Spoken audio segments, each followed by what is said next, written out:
So I think first people need to do an audit of themselves and try to see what they're passionate about. Because if you're passionate about something, that it would just keep you up at night. Hi everyone. Today we have an amazing guest. So we have Ismail Sadurdeen, the CEO and co-founder of UNIVISER, a Nottingham alumnus, as well as the former student union president at the University of Nottingham. So do join me in welcoming Ismail Sadurdeen. How are you doing, Ismail? How are you keeping? Thank you, Abdul, for the kind introduction. I'm doing well. How are you doing? How's London? All good here, Ismail. I'm getting colder, but you're getting used to it as well. Fantastic. What I want to let's get straight to it. I feel so. Maybe for everyone who's not too familiar with it, perhaps if you could give a really quick introduction about Univisor and what y'all do and what drives y'all as well. I think that will be a really great place to start. Okay, awesome. Firstly, thanks, Abdul, for having me. I really My enjoy doing pleasure. discussions. It's been, I think, my third or fourth podcast. Nice. So to give you a small brief about Univisor, we are solving a problem in which students face when they are transitioning from high school to university or from a foreign country to a new country. They have a lot of challenges, homesickness, and various issues that come when they are going to a new place. So we built a platform. It's a white label platform. It's a B2B platform. What that means is our customers are universities. So we don't work directly with students. We embed our solution directly with universities, collateral. We built a platform which allows prospective students and parents to talk to a nominated student ambassador of a university prior to enrollment. Okay, so I think keyword here, it's a student ambassador and not a representative from a university or a marketing person. So I think that gives a lot of reassurance, especially to the new incoming student, because they're talking to someone they could really relate to, I suppose. Exactly, you hit the nail on the head, Abdur, because usual mechanisms are you visit a fair or you visit the campus, but there was never most of the time, if you wanted to speak to a student, it was always on an ad hoc basis, either through WhatsApp or they connect you via email. So we decided, why don't we make it a platform which is easy to scale, monitor, with a mobile app for students, gamifying it where you can have like a leaderboard. So this concept of, talking to someone prior to making any decision. So let's say this is a purchasing decision you are making. You are deciding to, buy an undergraduate program, or let's say, and the product is, let's say, economics degree. So as humans, we are social creatures. So we often ask friends and family. So I'm sure, before you want to buy a car or a mobile phone, you ask people around when you're shopping around. So likewise, even with universities, people don't realize it's a big decision, not only money-wise, but also time-wise. Yes, 3-4 years for sure. time. I think especially the time aspect of it, because it's a big commitment that you're making.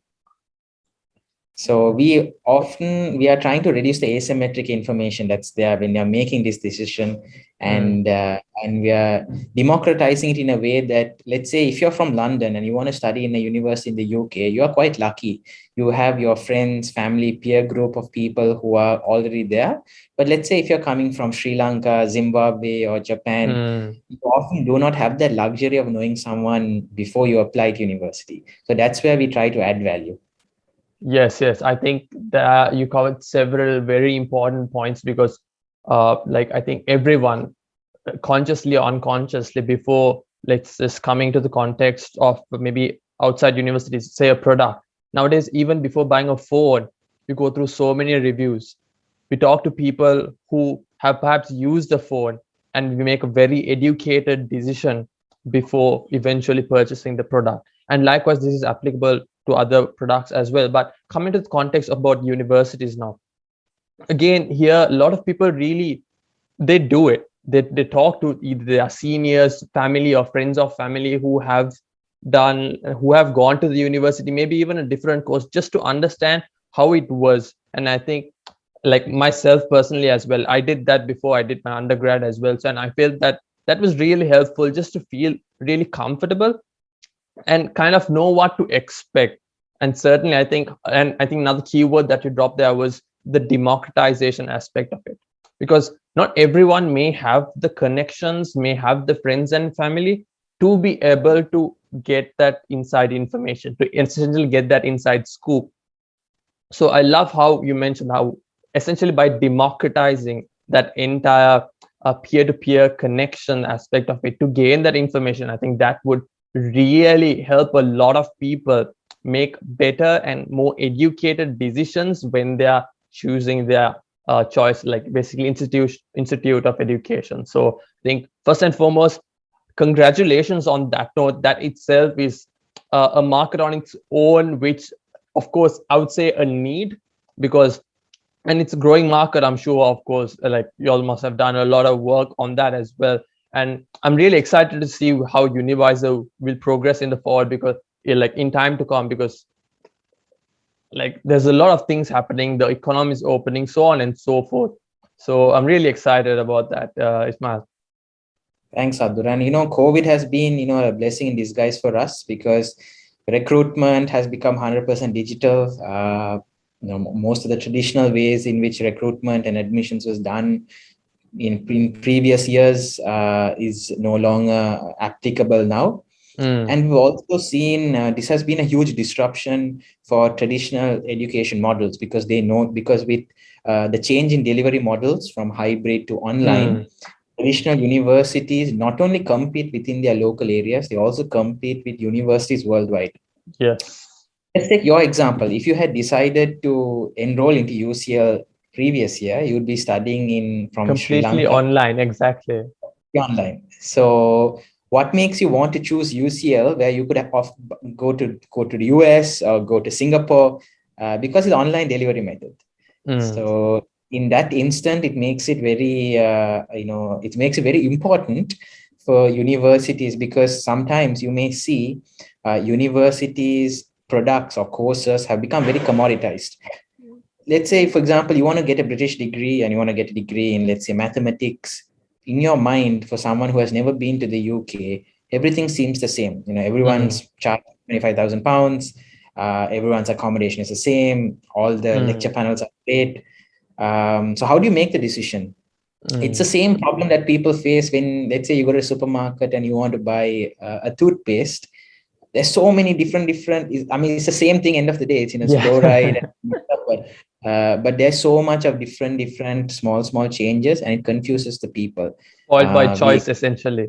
Spoiled by choice. We call this the paradox of choice. And it makes it much more difficult to make an informed choice. So that's where we hopefully try to help. Yes, I think really we covered a good array of the different aspects of what Univisor does, and I think that's amazing. So you touched on the COVID point as well. I want to come to that later on, but before we come to all of that, Ismail, perhaps I think I'm really curious about how Univisor came to be. Like, tell us about the story. What was, where was that seed? When and where was that seed planted, and how did that seed eventually mature to what it is today? So Univisor actually started, or at that time there was no Univisor. Univisor concept came later on. But one thing what I was very passionate about at an early stage is, personally, when I moved to the UK, I faced a lot of issues and problems transitioning. And when I was at campus, I helped a lot of people who wanted to come to study in the UK through personal networks and juniors from my school. And I spoke to other international students as well. I realized that this is not only true for me, but a lot of international students face the challenge of moving into university, not knowing anyone, having depression. Most universities have high dropout rates, 10 to 12% churn. So if you look from a financial modeling point of view, your place could have been given to somebody else who's going to spend 3 years on campus, then drop out after the first semester.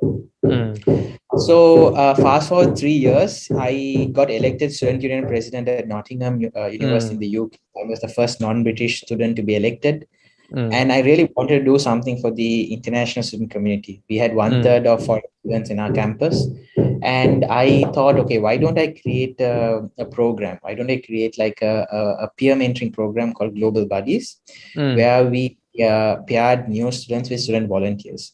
A very simple program. When you get a place to study at Nottingham, the students union reaches out to you, saying, "Hey, Abdul, congrats for getting into economics, or congrats for getting into law. Would you like to be paired with a student to help you settle into university life?" The program became very successful. Even today, the program runs at Nottingham. We pair Congratulations. around.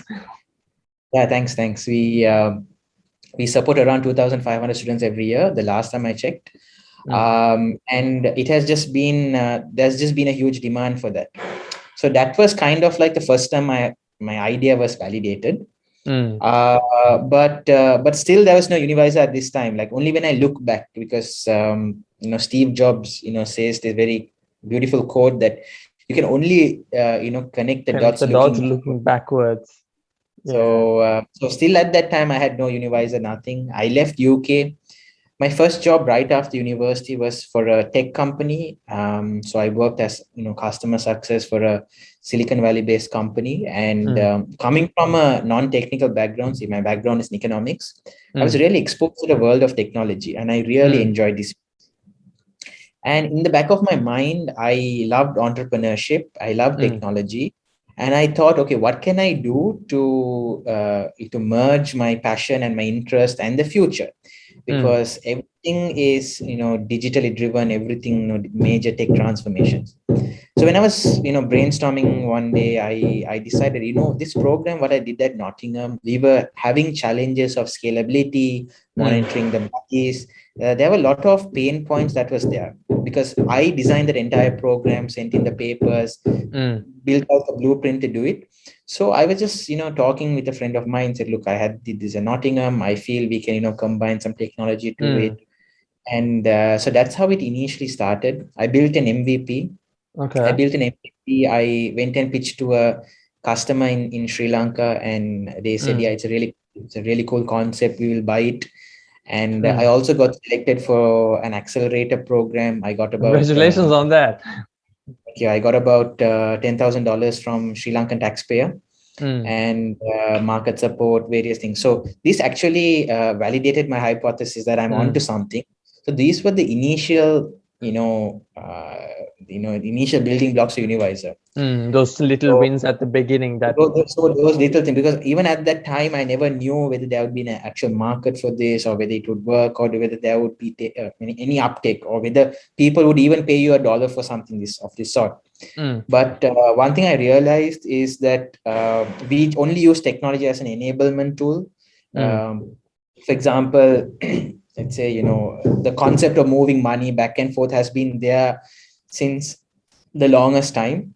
PayPal came and just democratized it. PayPal came and just made it easier for people to transact. So there was already demand.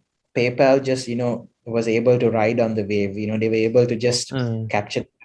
So likewise, I felt there's always been a demand for people to ask questions with people, but it has never been an easy road to do it. They have to go through, search people or Facebook. So we just are building some technology to make it easy. So that's how this entire concept of Univisor came about. So Univisor is University Advisor. So we just combined it and create called Univisor. Nice. Got it. So it's basically that it's a brainchild of one of your ideas while at university, and then eventually it grew to what it is today.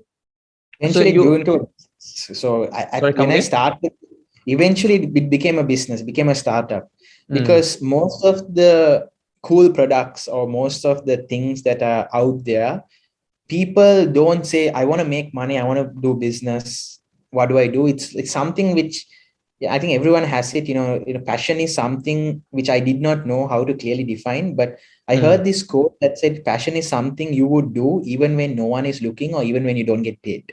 So even if you're very passionate about, drawing, You would just, be cozied up in your room and sit and draw. You don't do it for applause, you don't do it for money, whatever.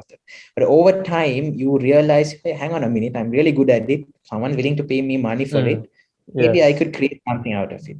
So these are because running a startup is quite hard, like every month I need to do payroll, I need to do so many legal stuff, so many issues that come up. The only way for you to persevere is if you have some sort of passion and some sort of interest towards the problem you're solving. If it's true, if your interest is financial gain or fame, you will not last very long. You're better off doing some other business like trading or something, because you're assured of the gains. But with startup, probability of failure is so high. Yes. You should not do it in terms of wanting to make money, because your chances of failure are very high. So you're better off doing something else, like some other business, rather than entrepreneurship or trying to create something new. And I think another keyword that you mentioned was how, like, building a startup by actually addressing a real problem rather than for the sake of just making money or having that freedom, so to speak. So I think those are very, very important aspects of it that perhaps a lot of aspiring entrepreneurs could really look up to in terms of before actually venturing out, because at the end of the day, startup is a high risk, high reward game to play. And sometimes it depending on how they want to play the chips, there's always that risk that a lot could be lost while playing that game. So along those lines, Ismail, I think you mentioned on how finding that passion, and how with that passion it's much easier to work towards your goal.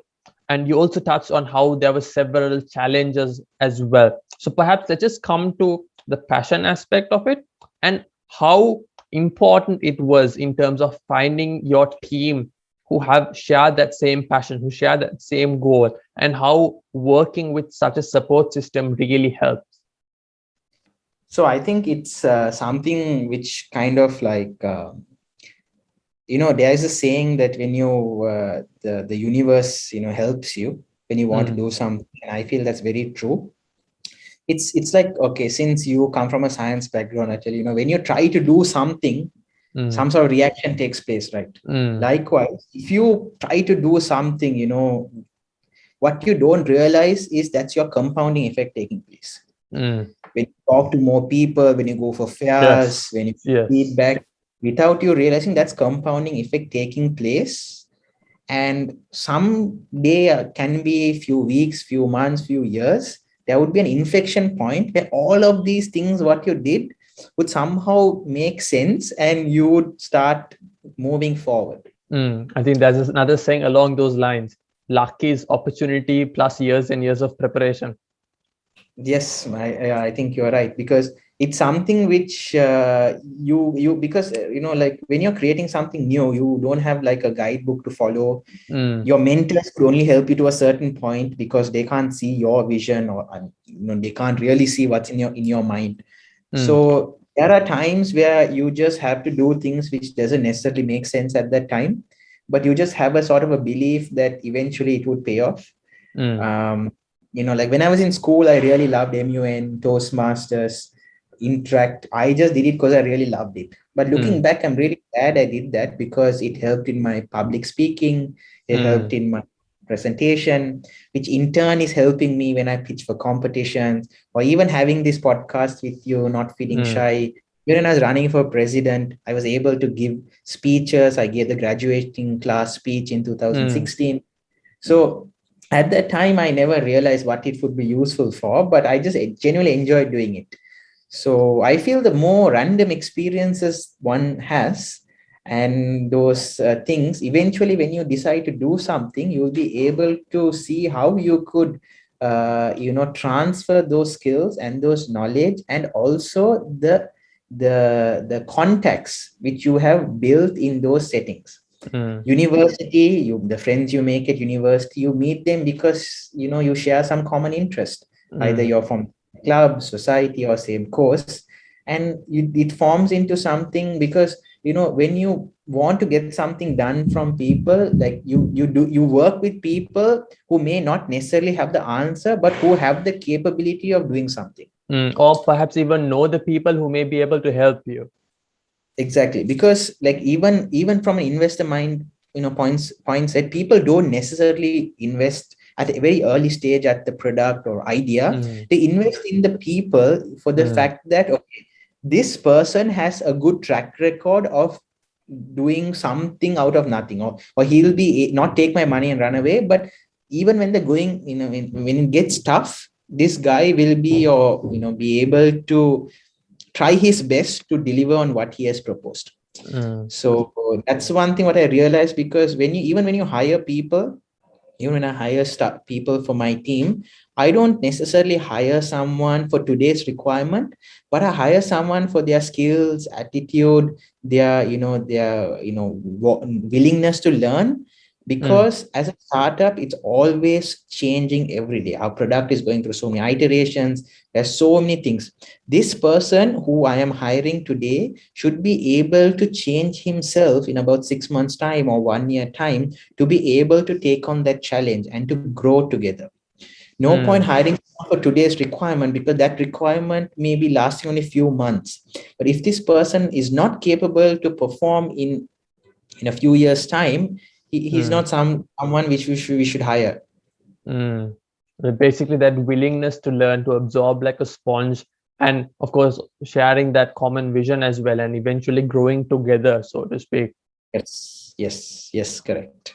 And you also mentioned there, Ismail, like in terms of the challenges that you all face, like what are some of the main hurdles that you all face in this journey?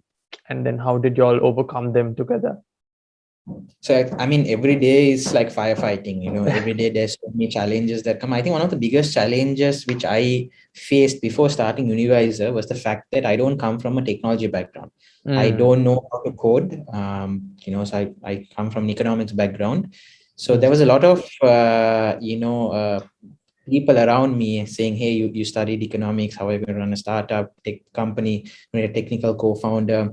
I spent a lot of months trying to find a technical co-founder, but I was not able to find someone who was in a similar mindset. And I mean, I don't blame them either. I was just a guy with an idea in my head, nothing to really show. No one would come and join your journey. But right now it's easy for me to, get talent, get funding, get customers, because we have, testimonials, we have a product, we have something to show. So at that time, not many people would often, so I don't blame them either. But that's something I realized, that running a company, tech company space is 50% technology and 50% business. So I decided, okay, let me focus on my business skills and hire talent to help me with the technical skills. So I had to learn online and educate myself on project management, various technologies, how to run a startup, how to run especially technological startup, different spring waterfall methodology, so many different things to help have productive conversation with my developers. So that was one of the big challenges I had starting off. But over time, I through experience and through mentors, I've been able to get better at it. I'm still learning every day. So that's that. Then you also have the other challenges of trying to convince people who have not seen something beforehand. For example, let's say, back in the days when you were a company that was building websites, we had a tough time, trying to educate people that, hey, this is the future, this is the way it's going. So we do have the challenge of, educating customers that, hey, have you even thought of something like this? Or we have to tell them that without you, like, you don't know, but you don't realize that this is something you would need. So we try to create like this, like a serendipity your minds, that you have never thought about this, but this is something which we have thought through that would help you.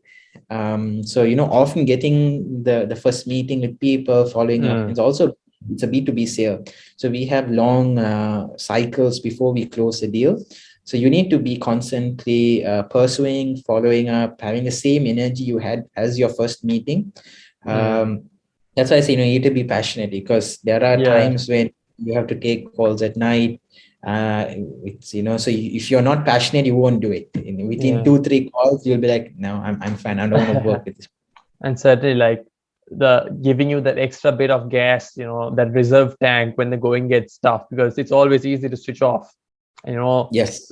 turn back. But I think that the passion really gives you and basically assists you taking those next steps. And you came at a very you mentioned a very important point there, Ismail. So a lot of folks, now we live in a world where everything is a Google search away. And of course, some folks are fortunate enough to go to university, but on the same note, not everyone does have that opportunity. So you mentioned, yes, you studied economics, but you had to teach yourself certain other elements in order to upgrade yourself, in order to, of course, run Univisor. So perhaps a message to everyone else out there on how you can really take advantage of the world that we are living in. Everything, say, be it learning how to code, learning new business skills, learning how to manage teams, learning how to lead teams, learning how to communicate clearly. All those are skills that can be easily learned online. So perhaps a message to everyone out there, Ismail, in terms of not really considering these as roadblocks, but rather viewing it differently in order to perhaps upgrade themselves to get the necessary skills to take their like maybe a startup that is still in the seed stage, or still an idea, to take it from 0 to 1. So I think first people need to do an audit of themselves and try to see what they're passionate about. Because if you're passionate about something that, I was reading somewhere that if you try to read a book to get motivation, it won't happen, So if you're self-motivated, you don't need books. You don't need to go for, TEDx shows. I mean, of course it helps, but it would just keep you up at night. The intrinsic motivation everyone has. Motivation is right there. So you need to be able to find something that actually genuinely motivates you, and then you see, okay, let's say, like for me, I was really motivated to run a startup, a very, very inspired by this world. I remember I went for this conference in Singapore called Tech in Asia 2018. It was a very expensive conference. I could not afford to go through. But on the website, I saw there was an application to call for volunteers. And if you go as a volunteer, it's free because you're helping out. I was part of registrations and all. And so I signed up. I just bought a ticket to Singapore. And I attended a $500 conference for free. I just had to volunteer, a few hours in the morning to help with registrations, and I had the rest of the day to go around, meet other startup founders and stuff. There you go. Example, like amazing example for finding a way when there is no way, and creating doors for new opportunities. I think amazing example there, Ismail. So that's the thing. So you need to see one thing what you're passionate and try to work backwards to see how you could reach there. Of course, passions, interests change over time, but the majority of success that has happened, been more successful entrepreneurs or more successful people, is when compounding effect has taken place. So I'm a true believer in this, that you spend a few years trying to hone a particular skill set, and you decide that you're going to work on that. Over time, you are very bound to become successful. But if you are someone who keeps on changing your trajectory, or you keep on changing what you would like to do or different, it often creates a mixed signal. Like, for example, today, if they say, oh, okay, Abdur, you're known for this, but like a couple of months down later, if you say you're doing something else, it creates a challenge in people, because when people get some opportunities to them, and if you're consistently into one industry or just a few industries, in their mind, they know, what, I need to reach out to Abdur. That personal brand that is personal created.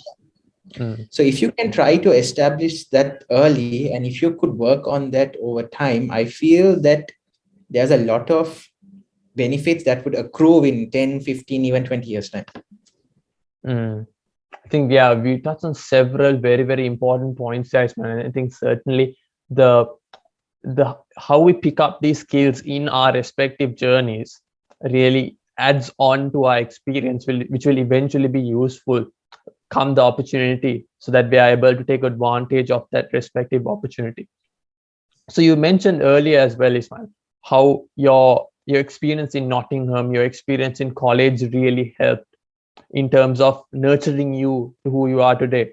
So talk to us a little bit about that, Ismail. How that entire time in school, in university, helped you grow as a person, as well as in terms of your skill sets that you so greatly utilize today, and why others So should import, like others, like for example, others in school, others in university as well, should take advantage of this opportunity while it lasts to upgrade themselves.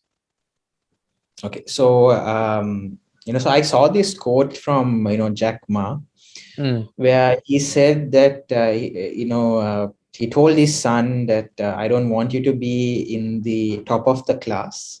mm. Somewhere middle is okay, because the people who are in the often in the middle only has time to do other things. So Okay. true. Yeah. So one thing what I realized, somewhat early on, is that a degree would definitely open doors, because the world we live in, Mm, you are studying at UCL. End of the day, a degree is a degree if you study anywhere, but a UCL name has a certain value to it. mm, So I could still do your same degree online at maybe Coursera, but the perceived value of a UCL stamp on my paper is much more. So that creates a signal to the market. So when mm, that creates a signal to the market, it would open more opportunities for you.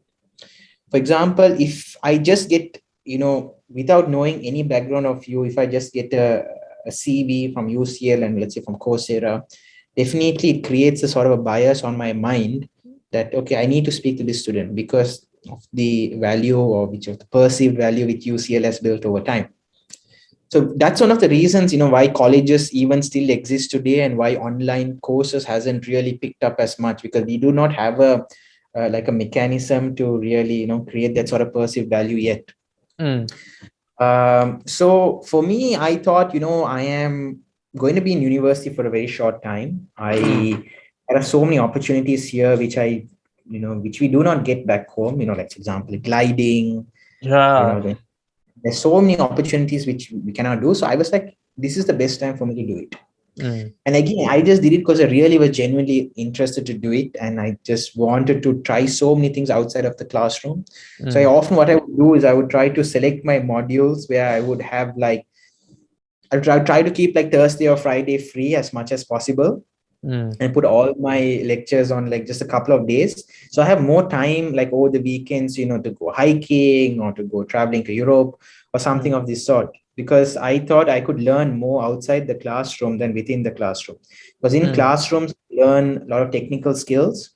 But then what I realized is that I would, I don't want to get too technical, and I did not want to become an economist. So since my degree was in economics, once I got into university to study economics, I realized that, man, I don't want to do a career.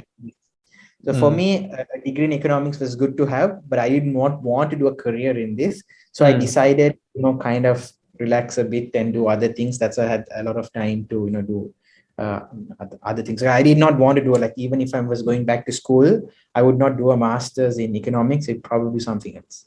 Mm.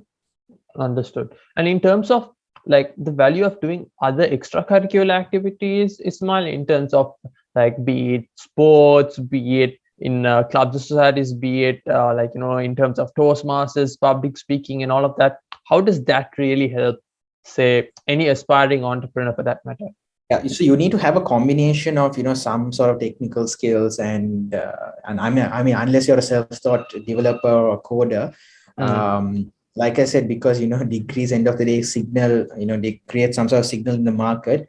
You need to have like a decent grades. I'm not saying first class for everything, and doing other skills is where your creativity aspect of mind, that's where it happens.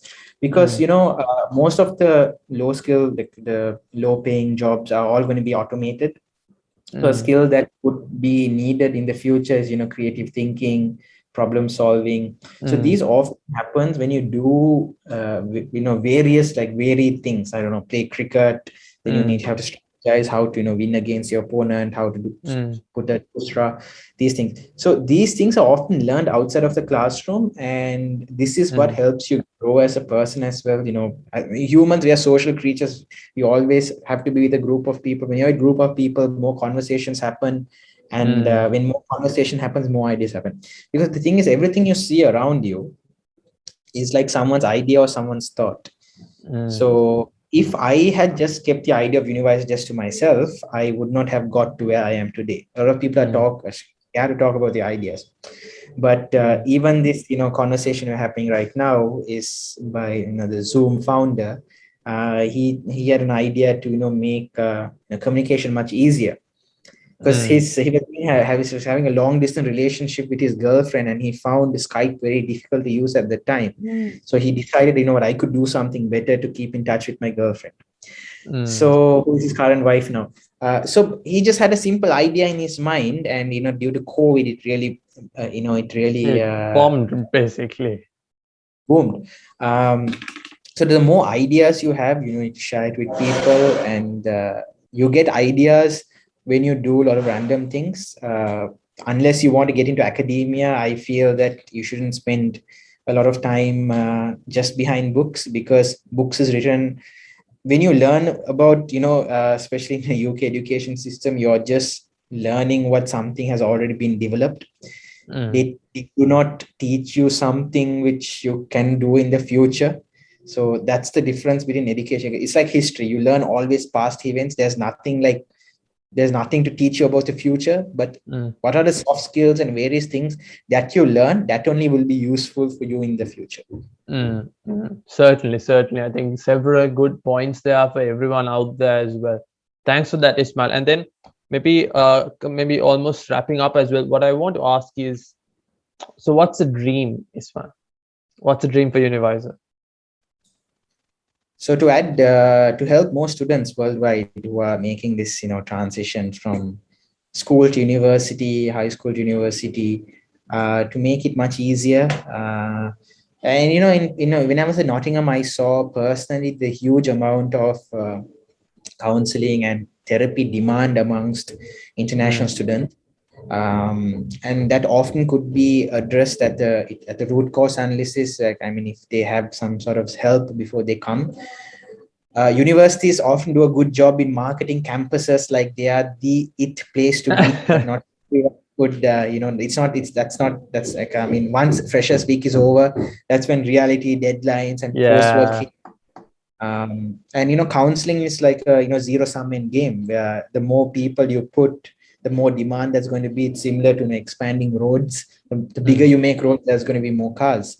So we are trying with Univisor, before even someone comes to get an idea of exactly what is there to expect, they are better prepared mentally, and they would the demand for this sort of mental health services would be less, and they would have an overall better experience, and they will not have to drop out of university. So I feel it's quite bad that they come with so much expectations. Exactly. They take loans and they cannot cope up at college. It's better for you to realize that that may not be the right place for you and not come and have so many other challenges. Yeah, certainly. I think a lot of folks don't, basically they're what they expect and the reality is different, and that when there's a lot of dissonance between the two, I think that's when the problems really start, and reality hits them a lot. Yes, correct. And I don't know, dreams keep on changing. Right now, my goal is to, get on board more campuses and to help more students. That's the thing, man. With startups, it's always iterating. Certainly. So any final closing remarks, Ismail, to basically to aspiring entrepreneurs, to potential clients, and of course, well-wishers and investors? So I think, it's all about getting started. Like if you have some idea in your mind, everyone just had a simple idea in their mind.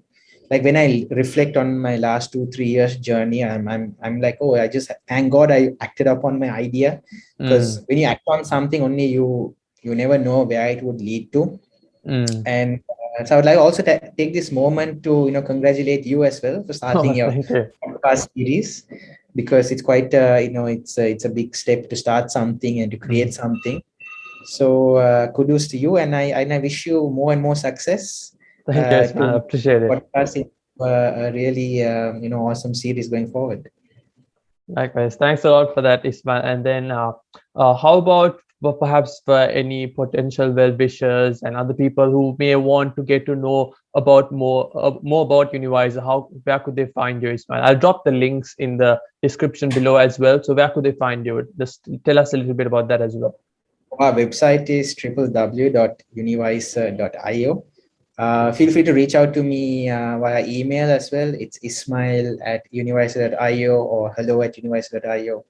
I'm also available on LinkedIn if you want to find out more about what we do. And if you feel that you have some ideas or any opportunities to collaborate, partner, or if you feel there's some synergy, drop me a line and we can discuss it over coffee, virtual coffee. Brilliant. Thanks a lot, Ismail, for your time. I'm really looking forward to seeing Univisor take those next steps and eventually, like you very rightly said at the very beginning, democratizing that peer-to-peer interactions that would help people make better decisions and more educated decisions before they take their next steps in their education journeys. So really looking forward to it, Ismail. So thanks a lot for your time and take care and stay safe. Thanks, Abdur. You too. Have a great time at London. All right. Bye-bye. Thanks a lot for watching, everyone. I hope you enjoyed and learned from this discussion just as much as I did. If you have not done so already, I really appreciate if you'd subscribe to the channel below and do like the video if you feel that you found it quite useful. Also, do let me know in the comments which part of it that you found the most useful, as well as what are the other areas that we could perhaps discuss and other areas that we could explore. Also, let me know in the comments below other areas that I could improve as well. So until next time,